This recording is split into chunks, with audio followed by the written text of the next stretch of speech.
आज हम बात करने वाले हैं यूके के नए इमिग्रेशन व्हाइट पेपर 2025 के बारे में और समझेंगे कि बदलाव इंडियन प्रोफेशनल्स, स्टूडेंट्स और फैमिलीज के लिए क्या मतलब रखते हैं।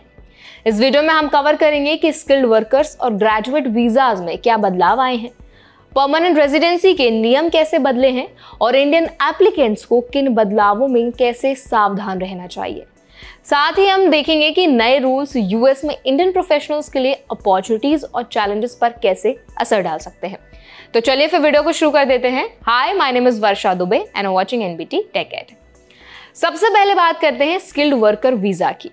यूके सरकार ने अपनी व्हाइट पेपर में बताया कि स्किल्ड वर्कर वीजा के लिए जॉब की लिस्ट अब छोटी कर दी गई है।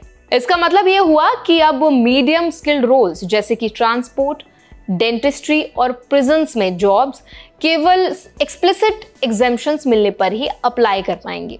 यानी बहुत से भारतीय प्रोफेशनल्स जो पहले आसानी से इस वीजा के लिए क्वालिफाई करते थे, अब उन्हें एक्स्ट्रा रिक्वायरमेंट्स पूरी करनी होंगी। सोशल केयर वर्कर्स की स्पेशल एक्सेम्पशंस भी खत्म कर दी गई है। पहले यूके सोशल केयर वर्कर्स को बिना कॉम्प्लेक्स रूल्स फॉलो किए हायर कर सकता था, लेकिन अब ओवरसीज रिक्रूटमेंट पूरी तरह बंद कर दी गई है। इससे इंडियन केयर प्रोफेशनल्स को अप्लाई करते समय ज्यादा रिस्ट्रिक्शंस का सामना करना पड़ेगा। ग्रेजुएट वीजा में भी बड़ा बदलाव हुआ है। पहले इंटरनेशनल स्टूडेंट्स यूके में 2 साल तक वर्क कर सकते थे बिना स्पॉन्सरशिप के। अब ये पीरियड घटाकर 18 मंथ्स तक कर दिया गया है। इसका मतलब ये हुआ कि जो स्टूडेंट्स स्किल्ड वर्कर वीजा में स्विच करना चाहते थे, उनके लिए रास्ता और भी मुश्किल हो गया है, खासकर अगर उनकी फील्ड अब स्किल्ड वर्कर्स लिस्ट में नहीं आती। इंग्लिश लैंग्वेज स्टैंडर्ड्स को भी बढ़ाया गया है। अब वीजा होल्डर्स और उनके डिपेंडेंट्स को हायर इंग्लिश प्रोफिशिएंसी दिखानी होगी। इसके साथ साथ परमानेंट रेजिडेंसी यानी कि indefinite leave to remain ILR के रूल्स भी टफ हो गए हैं। पहले पीरियड 5 साल का था, अब इसे 10 साल कर दिया गया है। लेकिन कुछ लोग पॉइंट्स बेस्ड क्राइटेरिया के आधार पर जल्दी सेटलमेंट के लिए एलिजिबल रहेंगे। पॉइंट्स में employment history, national insurance contribution, public benefits का क्लेम ना करना, English proficiency, clean criminal record और कम्युनिटी कॉन्ट्रीब्यूशंस शामिल हैं। British citizen partners, domestic abuse survivors और कुछ ब्रेक्सिट रेजिडेंट्स अभी भी 5 साल के पाथ पर रहेंगे। यूनिवर्सिटी के लिए कंप्लायंस रूल्स भी टाइटन किए गए हैं। अगर कोई university properly student visa sponsor नहीं कर सकती तो उसकी अप्रूवल रिवोक हो सकती है। इसके साथ ही स्टूडेंट फी लेवी भी इंट्रोड्यूस हो सकता है। इसका असर इंडियन स्टूडेंट्स पर सीधा पड़ेगा। अब सवाल ये उठता है कि इंडियंस इन बदलावों में कैसे सेफ रह सकते हैं। सबसे पहले जो स्किल्ड वर्कर वीजा या ग्रेजुएट वीजा होल्डर्स हैं, उन्हें अपनी ऑक्यूपेशन की एलिजिबिलिटी चेक करनी चाहिए। अगर उनका रोल अब लिस्ट में नहीं है तो ऑल्टरनेट वीजा ऑप्शंस जैसे कि ग्लोबल टैलेंट या हाई पोटेंशियल वीजा एक्सप्लोर करना बेहतर रहेगा।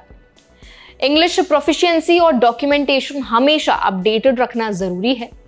परमानेंट रेजिडेंसी के लिए प्लानिंग अब लॉन्ग टर्म हो गई है, इसीलिए एम्प्लॉयमेंट हिस्ट्री और कॉन्ट्रीब्यूशंस पर ध्यान देना होगा। ये चेंजेस यूएस में इंडियन प्रोफेशनल्स के लिए भी इनडायरेक्टली रेलेवेंट है। यूएस में H1B और ग्रीन कार्ड की वेटिंग लाइंस लंबी हैं, इसीलिए यूके अब एक ऑल्टरनेट ऑप्शन बन सकता है। लेकिन स्ट्रिक्ट रूल्स के कारण केयरफुल प्लानिंग बहुत ज्यादा जरूरी है और अभी आपको इन सारी चीजों पर जरूर ध्यान देना है। स्टूडेंट्स और प्रोफेशनल्स को पहले से ही वीजाज और सेटलमेंट रिक्वायरमेंट्स समझकर अप्लाई करना होगा। अगर इस वीडियो को पूरा समराइज करें तो यूके का नया immigration white paper 2025 Indian applicants के लिए दोनों अपॉर्चुनिटीज और चैलेंजेस लेकर आया है। स्किल्ड वर्कर और ग्रेजुएट वीजा में रिस्ट्रिक्शंस बढ़ी हैं, परमानेंट रेजिडेंसी का समय लंबा हो गया है और यूनिवर्सिटीज के कंप्लायंस रूल्स टाइट हुए हैं।